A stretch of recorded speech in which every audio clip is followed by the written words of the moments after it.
Saya hanya mau cerita, khilaf kadang-kadang orang angen-angen, khilaf itu nggak mungkin enggak. Ya sama seperti NU dan Muhammadiyah selalu khilaf awal Ramadan. Itu memang nggak bisa nggak khilaf. Misalnya begini, saya beri contoh ya, karena kadang yang khilaf juga nggak pernah belajar. Lucu kan? Tak beri contoh ya. 2001 itu abad keberapa coba? Tahun 2001. Abad 21 abad 20? Abad 21. Jadi meskipun terpaut 1 tahun, padahal abad itu 100 tahun. Nah, pikirannya orang-orang Muhammadiyah seperti itu. Hilal kalau sudah melewati garis ufuk, meskipun setengah derajat atau 1 derajat itu sudah ikut bulan berikutnya. Sehingga ya sudah, meskipun sekian derajat sudah dianggap Ramadan. Nah, pikirannya orang NU enggak.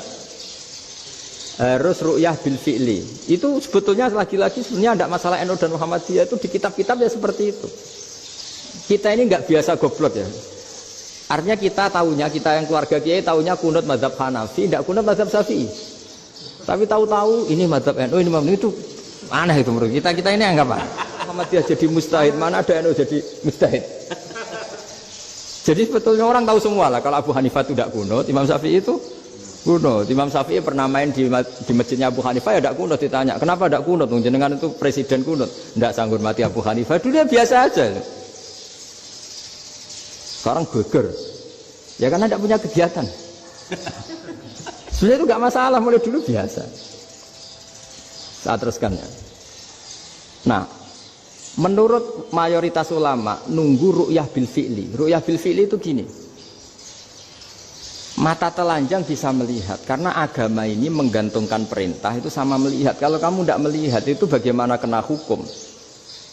Ibarat gini, Pak Rektor datang ke rumah saya tapi saya nggak tahu. Kena nggak saya hukum harus menghormati? Dia datang nggak sembunyi-sembunyi. Saya kena hukum harus menghormati ya kalau melihat, kalau enggak ya enggak. Tapi Pak Rektor tetap bilang, tapi saya hakikatnya datang. Jadi saya datang itu. Itu kan ribet. Akhirnya ya sudah, itu nggak ada khilaf sampai mati ada khilaf karena yang satu menggantungkan hukum itu digantungkan sama tahu. Kalau tidak tahu ya, misalnya baju saya ini hakikatnya ada najis, pas sholat saya tidak tahu. Sholat saya sah apa enggak? Sah. Karena hakikatnya, ya memang saya tidak tahu.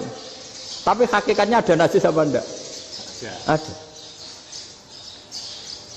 Ya sudah, itu sama-sama masuk akal.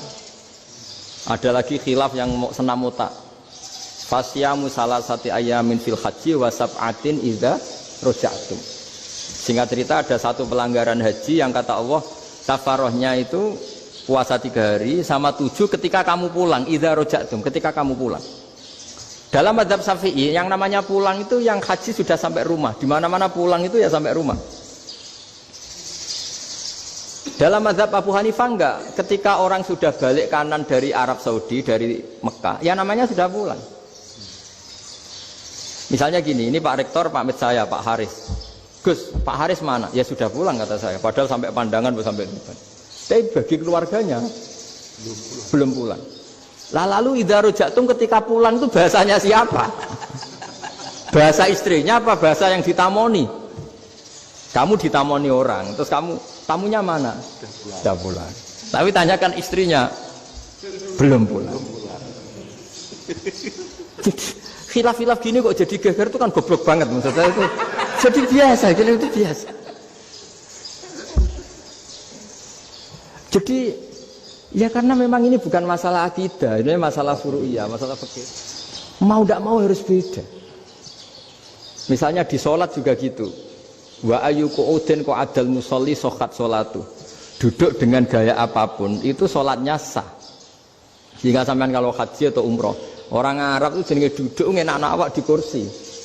Duduk sopan ya hanya orang Indonesia loh. Kalau sholat itu masih duduk ala orang tahiyat. Kalau sampean di Mekah, duduknya pakai apa coba?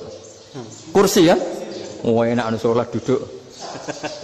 Karena memang takbirnya di fikih dengan duduk gaya apa saja sah. Makanya sengenak awak duduk di kursi. Ribet kan? Mau tidak disahkan itu namanya duduk. Mau disahkan masa iya soal Allah kok duduk santai-santai gitu. Tapi mau apa? Ini fikih.